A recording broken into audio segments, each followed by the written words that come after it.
All right, Shalom. Kar halal Yahweh Bahashem, Yahweh Shai Bahashem, Rakahak Radash. Shalom and salutations and double honors to the elder apostles of Great Millstone that rule well. Habashim Yahweh Shai Barak Thumb. Shalom to the elder bishops and the elders, the prophets, the teachers and evangelists also of Great Millstone, who I continue to learn this 100% true from. Habashim Yahweh Shai Barak Thumb. Shalom also to the speckled bird, the confused face, the Akim and Akwaf, the Akim on the highways and byways, and last but not least, the elect. Back again with another video, another lesson, and I pray that you be edified with this one. And this one, I'm going to talk a little bit about, got some scriptures for the elite bloodline. Now, ultimately, Salakia. Yeah, so, again, you know, we got Professor J, who I'm gonna let him let the video play, and I'm gonna bring up some scriptures about Esau's bloodline, and I just started the book Who is Esau Edom, so that may in the near future allow me to Abarak bring out some more edification, which it's been read and there's have been lessons done on it before, but I just wanted to kind of do what I do with it. But anyway, let me let this play, and then I'll give you some scripture. The elite believe they're from sacred bloodlines. Oh, absolutely. Is it all the one bloodline, or is it like multiple bloodlines? Yeah, they say 13 bloodlines. So, I mean, I think it's this game theory where you're born into power and privilege. And you go to places like Andover, Yale, Harvard Law School, and you meet people who are smarter than you are. So how can you explain to yourself why you're more powerful than these people? And the answer is, my blood is better.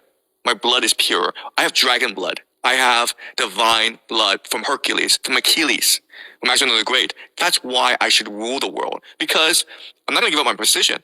I'm not going to admit that this other guy is better than I am. I should rule. And the best explanation for why I should rule is because I've always ruled. Because I'm a reincarnation of a divine being on earth. Right? And that's something that Jeffrey Epstein believed. That's a fascinating one. I'm sure you could look at the history of like these ancestry.coms and 23andMe's, and I'm sure it's strange, but because how else would you determine the bloodline without the DNA test? And you shouldn't actually participate in any of those things. Why? Because a conspiracy theory, okay, I'll just throw this out there, okay, but a conspiracy theory is that they want certain bloodlines, and they use these websites to find certain bloodlines. So if you're in that bloodline, bad things could happen to you. Why is there so much human trafficking in the United States? They care a lot about bloodlines, right? So if they believe that they are of divine bloodline, they would also want to prevent others of divine bloodline from accessing power, right? They would want to step out other bloodlines. They would also drink the blood of other bloodlines to increase their own bloodline. Again, this is a conspiracy theory. I have no evidence this is the case. But if you were to actually examine how these people think, and these people are like insane, this makes sense. So what bloodline would you have to be for them to? Would you have to be of that 13 families, or would you be of just not that? So I think that it depends on the group that you're in. I think there's something called the 13 bloodlines, which traces themselves back to the Roman Empire, basically. But then you have the Sabbatine Francus, who are maybe about a few hundred families. And Jeffrey Epstein was of the bloodline of the Sabbatine Francus. So there's overlap, but there's also some distinctions. So, honestly, I have not done that much research into these bloodlines because I think it's not really helpful. I'm more interested in ideas.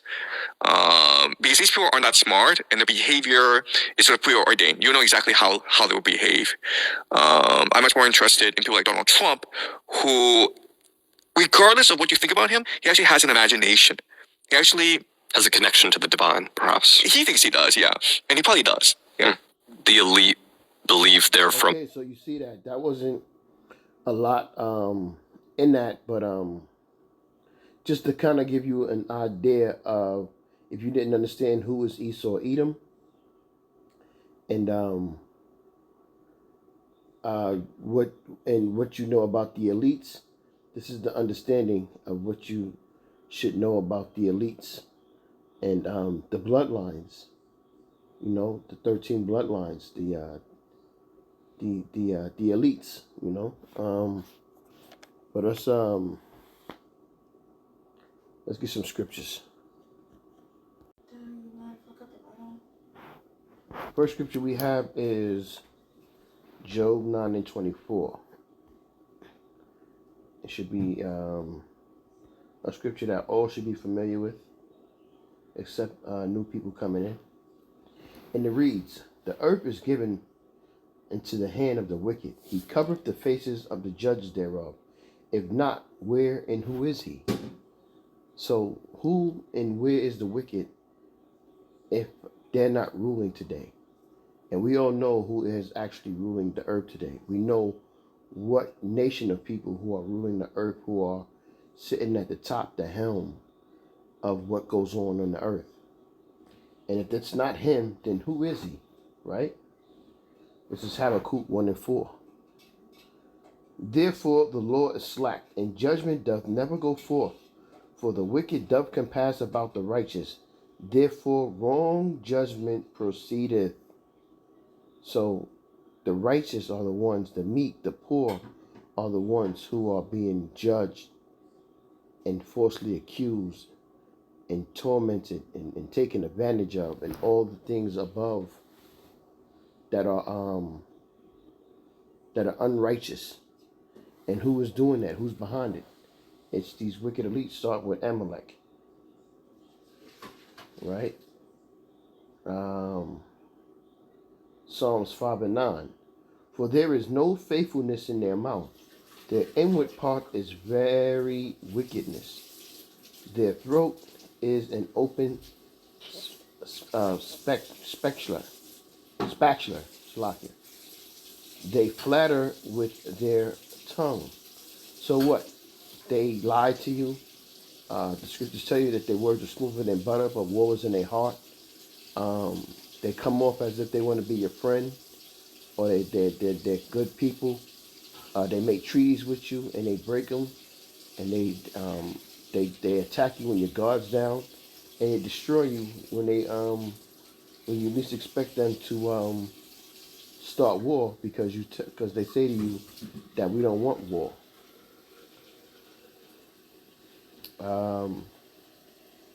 This is Psalms 37:14. "The wicked have drawn out the sword, and have bent their bow to cast down the poor and needy, and to slay such as be of upright conversation." Because what? Their conversation is not upright, they're wicked. Right? They don't believe in the Most High. Everything the Most High is about, they are against. But they make you think that they are a Christian country or nation, and that they abide in the word and the Lord's statutes and commandments.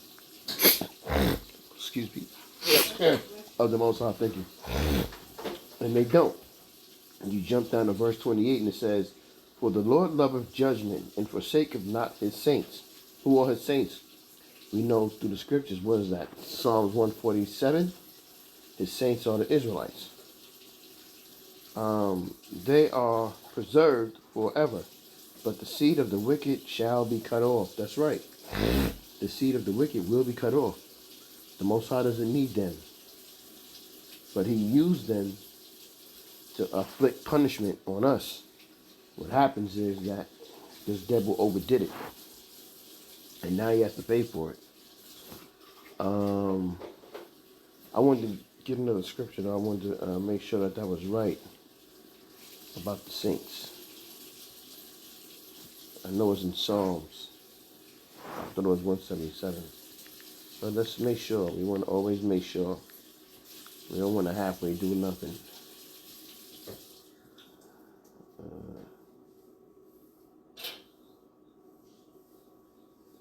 Let me see if I do it like this. Do it.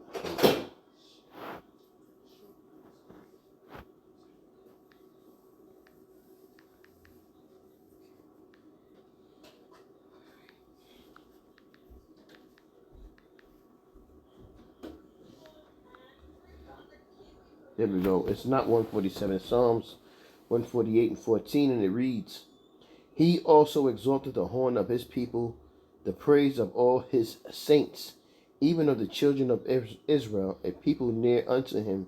Praise ye Yahweh. So I didn't want to just say one thing and not be sure. Okay?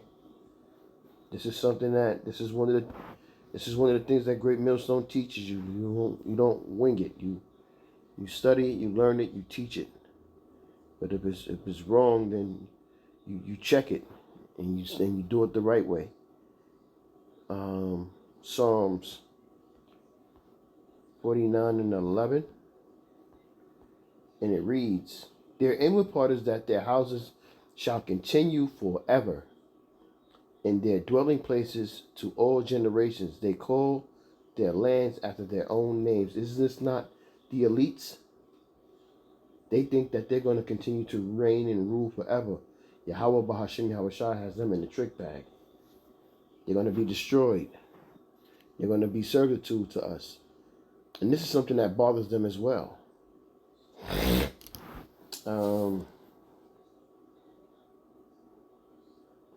Isaiah 65 and 15. And ye shall leave your name for a curse unto my chosen. For Yahweh thy power shall slay thee, and call his servants by another name.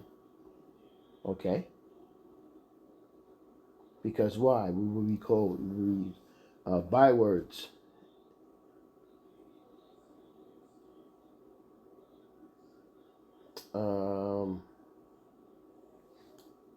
Let's get another scripture. Let's go to Psalm 73 and 6, and it reads, Therefore pride compasseth them about as a chain. Violence covereth them as a garment. Their eyes stand out with fatness. They have more than heart. They have more than heart could wish. They are corrupt and speak wickedly concerning oppression. They speak lawfully. What does that word lawfully mean? Lawfully. Let's get the understanding of that.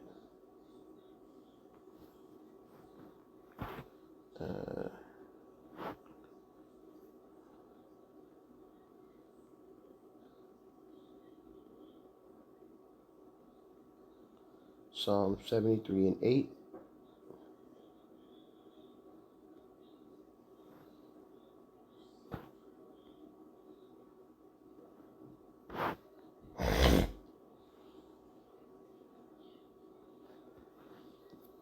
Strong's H 4791. Marom. Maroon.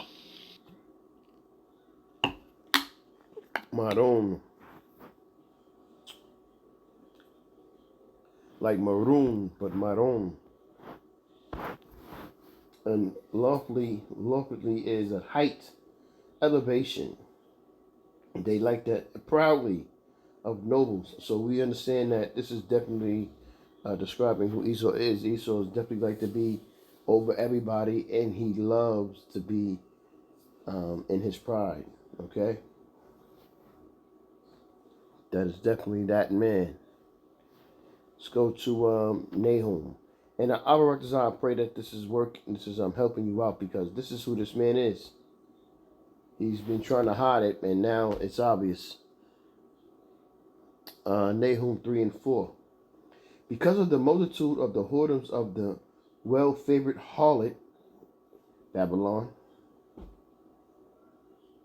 the mistress of witchcrafts, that selleth nations through her whoredoms, and families through her witchcrafts. And this has got to be the elites, because the elites are behind all of this. They didn't even want you to know that they was behind the things that they're behind. This is why they have banks all open all around the place. It's got to be the spirit. I listened to Elder Apostle Ramlab earlier today, and he was going into the central banks, which is ran by who? The elites. And the democracy and the things that they set up to destroy you. And the other Apostle Ramah was going into that. You know, so definitely with the spirit for me to bring this out.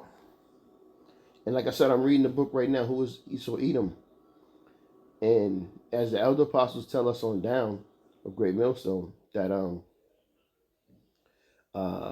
these elites, they know who their bloodline go back to. That's just listening to Professor J. He was telling you, which is correct, that they know that their bloodline goes back to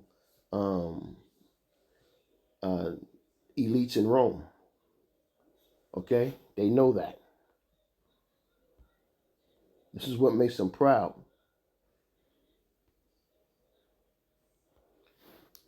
Revelation 17 and 18, and it reads, I'll start at 17.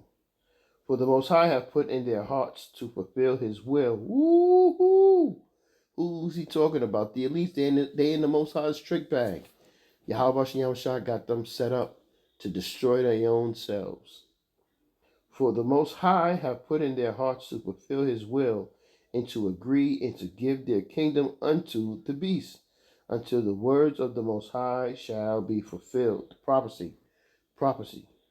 And the woman which thou servest in that great city, which reigneth over the kings of the earth.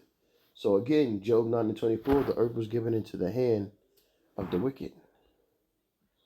You go into the next chapter, Revelation 18 and 13. Revelation 18 and 3. And it reads, For all nations have drunk of the wine of the wrath of her fornication.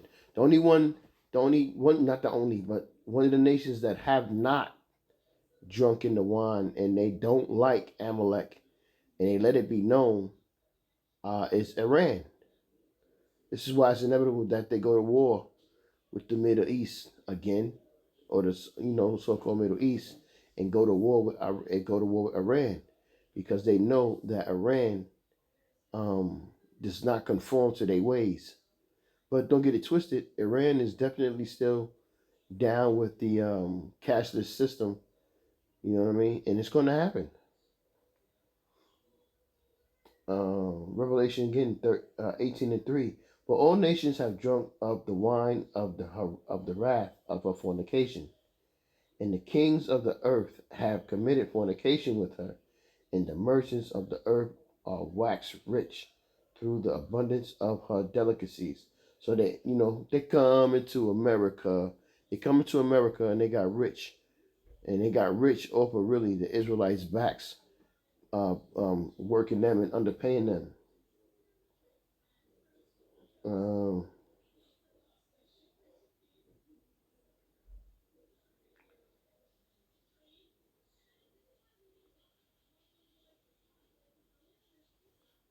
I'm not going to go there. I'm going to get the next scripture. Isaiah 14 and 21. But this is what's going to happen, though. And this is the type of scriptures that they know about, and they're fearful, because it's like, damn, they don't want to give up they spot, because Yahweh and Yahweh Shai already had allowed them to rule and get away with so much and do so much.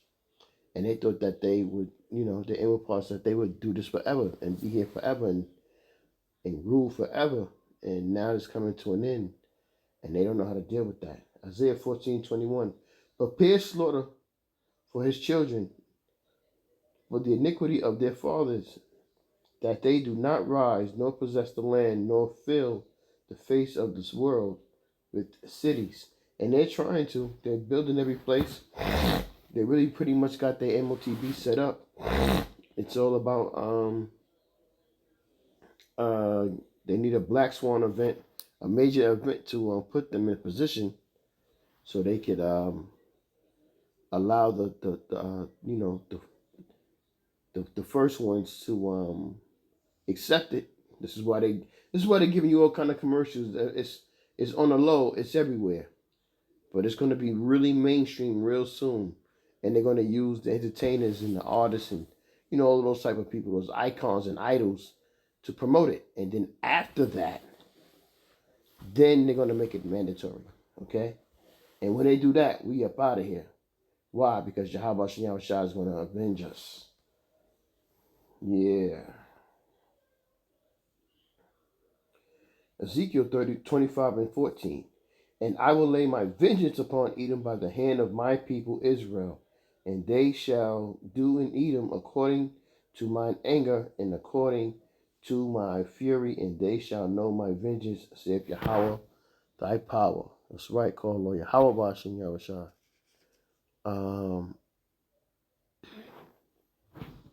Let's go back to Psalms.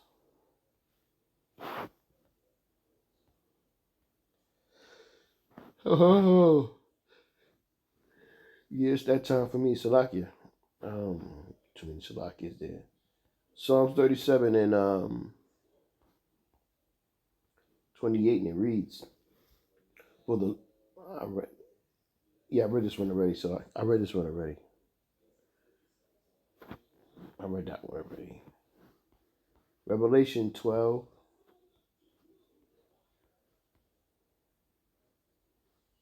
Where you at, brother? Where you at? Oh. Revelation 12 and no, Revelation 13:2. And the beast which I saw was like unto a leopard. What are you talking about? They're talking about Greece, the Greeks. And his feet were as the feet of a bear. What are you talking about? They're talking about Russia. In his mouth as the mouth of a lion, and the dragon gave him power in his seat and great authority.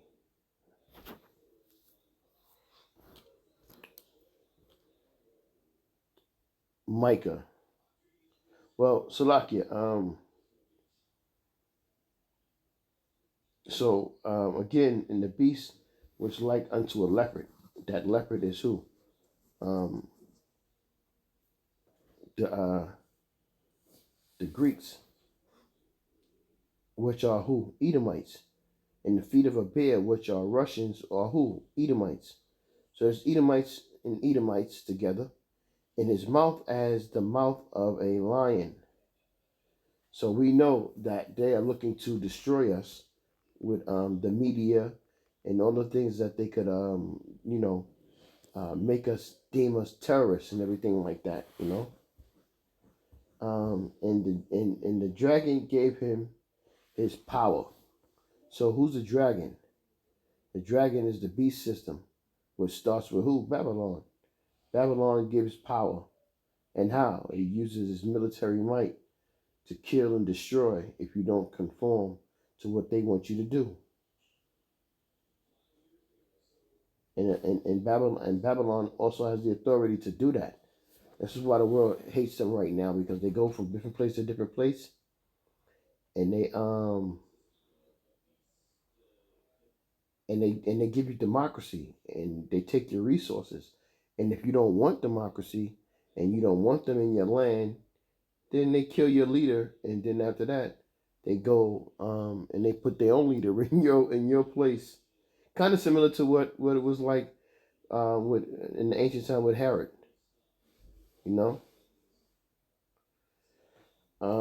Last scripture I got. I didn't really want to make this too long, but I wanted to hit some points on it. Jumping the gun, yeah.